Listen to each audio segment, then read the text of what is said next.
Aujourd'hui, massage et danse country. Oui, c'est un article de la Dépêche qui a lancé la polémique vendredi dernier, intitulé Des massages et de la danse country pour les détenus qui fêtent la Saint-Valentin en prison, la colère des surveillants.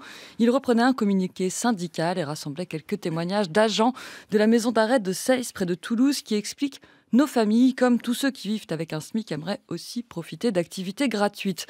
Depuis, on a appris qu'il ne s'agissait pas vraiment de soins du visage réalisés par des masseurs sur l'argent du contribuable, mais d'étudiants en école d'esthétique venus donner bénévolement des conseils de soins. Qu'importe, il est trop tard. Lundi, le garde des Sceaux Gérald Darmanin a déclaré qu'une instruction allait être donnée à tous les directeurs de centres pénitentiaires pour que les activités en prison se limitent strictement au soutien scolaire et à la langue française, à l'activité autour du travail, à l'activité sportive à l'intérieur de la prison. Voici la fin des activités ludiques, selon les mots du ministre. Pour mieux comprendre, nous recevons Mathieu Quinquis. Bonjour. Bonjour. Vous êtes avocat, président de la section française de l'Observatoire international des prisons, une ONG internationale. Le premier enseignement de cette histoire, Mathieu Quinquis, c'est peut-être d'abord les conditions de travail dégradées des agents pénitentiaires. C'est le point de départ pour ce syndicat, mais qui masque une autre réalité, notamment à Seyss, c'est celle des conditions de détention des personnes détenues. On met ici la lumière sur une activité qui a touché une vingtaine de personnes détenues dans cet établissement, qui en compte près de 1300, avec un taux d'occupation de plus de 200%. C'est l'un des 15 établissements les plus surpeuplés de France. Et c'est donc une manière d'appréhender la question pénitentiaire qui pose déjà un problème parce qu'elle ne révèle pas toute la complexité et surtout tout le sujet prioritaire dont devrait se saisir le ministre de la Justice aujourd'hui. Cela dit, ces agents pénitentiaires, donc dans le communiqué syndical de FO Justice, ils disent quand même qu'ils ont eux aussi un manque criant de budget. Ils disent 4 surveillants en formation ont dû payer leur repas faute d'un budget nécessaire. Ce qui est étonnant, c'est qu'ils construisent peut-être leurs revendications avec une espèce de jalousie, une rancœur avec les personnels détenus, avec les personnes détenues. Qu'est-ce que c'est que cette opposition Oui, il y a parfois dans des pratiques de certaines organisations syndicales dans le monde pénitentiaire une manière de percevoir les droits des personnes détenues comme des choses qui seraient contre les personnels pénitentiaires. Malheureusement, ils sont tous dans le même bateau et les conditions de détention des personnes détenues sont les conditions de travail des personnels pénitentiaires. Et ils auraient tout intérêt à pointer les difficultés, ce qui était annoncé et évoqué concernant la situation de certains personnels pénitentiaires est une réalité et il y a évidemment un problème à traiter, mais je ne crois pas qu'il pourra être résolu en pointant des droits qui seraient accordés à quelques personnes détenues, encore une fois. Et en tout cas, voici de nouveau les activités carcérales dans le viseur du ministère. Je dis de nouveau parce qu'en 2022 déjà, il y avait une compétition de karting à Fresnes très médiatisée et Éric Dupond-Moretti s'était fendu d'une circulaire pour mieux contrôler ces activités. Alors c'est un peu un appel aux auditeurs. Je n'ai absolument pas trouvé trace de cette circulaire mentionnée par le HuffPost, le Figaro. Elle est censée s'appeler Promotion, pilotage et valorisation des activités des personnes détenues, datée du 21 septembre 2022. On n'en trouve pas trace. Je vous en parle, Mathieu Quinquis, parce que j'aimerais savoir s'il y a eu véritablement un resserrement des activités après cet épisode, et puis pour comprendre un peu le poids réel des déclarations des ministres après ce genre de prise de position.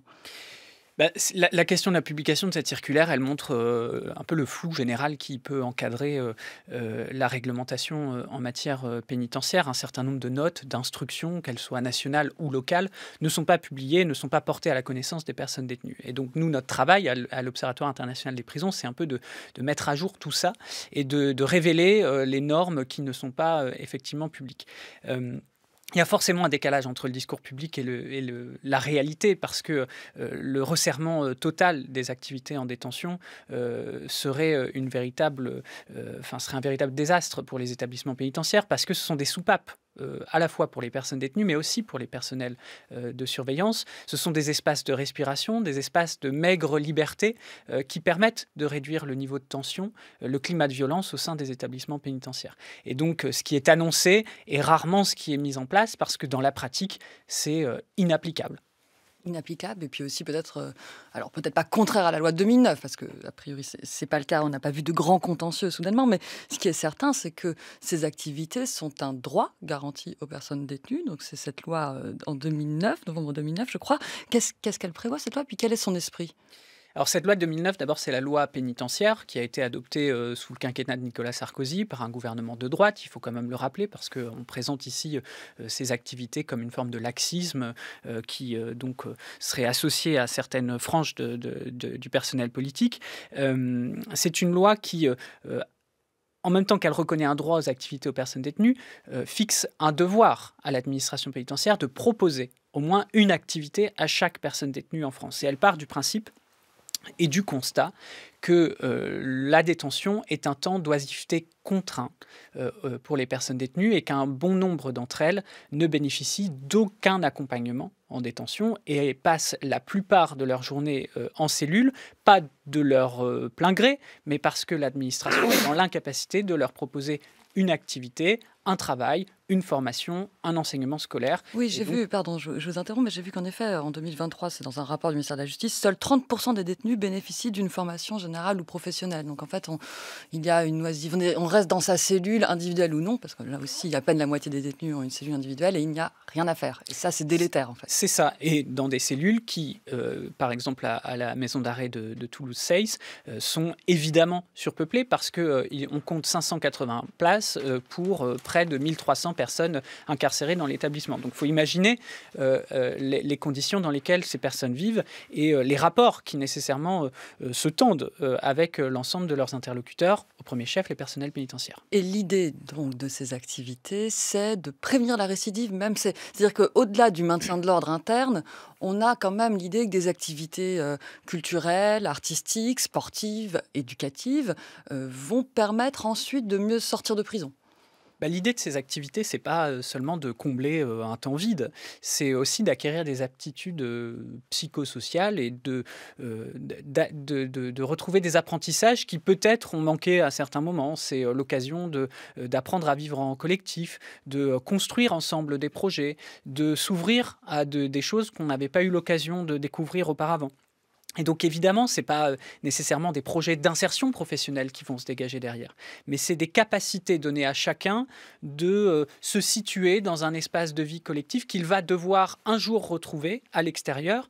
Et donc c'est bénéfique pour la personne détenue elle-même, pour l'établissement dans son ensemble, mais aussi pour la société, parce qu'on garantit de cette manière-là un retour à la société libre dans de meilleures conditions.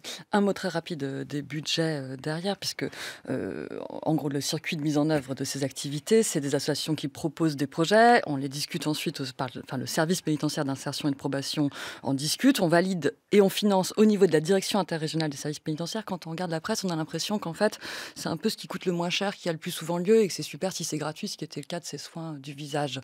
Est-ce qu'on a les budgets derrière ces activités qui sont un droit donc? Les budgets en matière pénitentiaire sont effectivement très largement grévés d'abord par la construction de nouvelles places de prison et ensuite par la sécurisation des établissements pénitentiaires. Et c'est aussi un axe prioritaire de Gérald Darmanin au détriment de ces budgets qui servent la prévention de la récidive et la préparation à la réinsertion. Et donc, on voit que dans certains établissements, effectivement, on accueille des activités faites par des bénévoles qui ne coûteraient pas grand-chose à l'administration et qui, encore une fois, seraient bénéfiques pour l'ensemble de la société.